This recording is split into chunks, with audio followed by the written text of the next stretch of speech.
Hi friends, welcome to my channel. இது வெள்ளிக்கிழமை எடுத்த ஒரு வீடியோ தான். என்னால் நேற்று போஸ்ட் பண்ண முடியல, அதான் நான் இன்றைக்கி போஸ்ட் பண்ணுறேன். மார்னிங் எங்கள் எல்லாத்துக்குமே ரொம்ப பிடிச்ச கருப்பு உளுந்து களி தான் செஞ்சுருந்தேன். ஸோ அதோட ரெசிபி இதில் ஷேர் பண்ணேன்னா ஆல்ரெடி ஒரு வீடியோ நான் அப்லோட் பண்ணியிருக்கேன், கீழே டேக் பண்ணுறேன். தேவைப்பட்டால் கண்டிப்பாக செக் பண்ணி பாருங்கள்.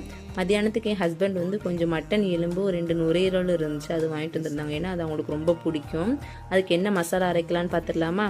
கொஞ்சோண்டு இஞ்சி, வெள்ளைப்பூடு, 2 சில்லளவுக்கு தேங்காய், 2 மீடியம் சைஸ் தக்காளி, கொஞ்சம் சோம்பு, மிளகு, பட்டை, கிராம்பு, ஏலக்காய் எல்லாமே சேர்த்து போட்டு ஒரு பேஸ்ட் பார்த்து அரைச்சி வச்சுக்கோங்க. நம்ம வாங்கிட்டு மட்டன் நுரையீரல் ரெண்டுமே கழுவி வச்சாச்சு.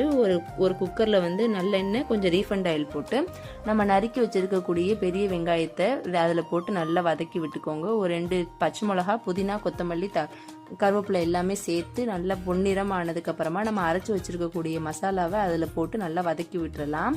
ஒரு 2 ஸ்பூன் அளவுக்கு மட்டன் மசாலா, 2 ஸ்பூன் அளவுக்கு மல்லித்தூள், 2 ஸ்பூன் அளவுக்கு தனி மிளகாத்தூள் சேர்த்து நல்லா எண்ணெய் பிரிஞ்சு வர அளவுக்கு நல்லா வதக்கி விட்டுருங்க. எண்ணெய் பிரிஞ்சு வந்ததுக்கு அப்புறமா நம்ம கழுவி வச்சிருக்கக்கூடிய எலும்பையும் நுரையீரலையும் அதில் போட்டு நல்லா ஒரு கிளறி விட்டுட்டு ரொம்ப அதிகமாக தண்ணி ஊற்றாம கொஞ்சம் நார்மலாக தண்ணி ஊற்றுங்க. ஏன்னா நுரையீரலேருந்து கொஞ்சம் தண்ணி விடும். நமக்கு தேவையான அளவுக்கு உப்பு போட்டு ஒரு குக்கரில் விசில் போட்டு மூடி விட்டுறலாம். ஸோ சூப்பரான நுரையீரல் எலும்பு குழம்பு வந்துருச்சு. டேஸ்டியாக இருக்கும். வீடியோ பிடிச்சா லைக் பண்ணுங்கள், சப்ஸ்கிரைப் பண்ணுங்கள், பெல் ஐக்கானை மறக்காமல் கிளிக் பண்ணுங்கள். Thank you friends.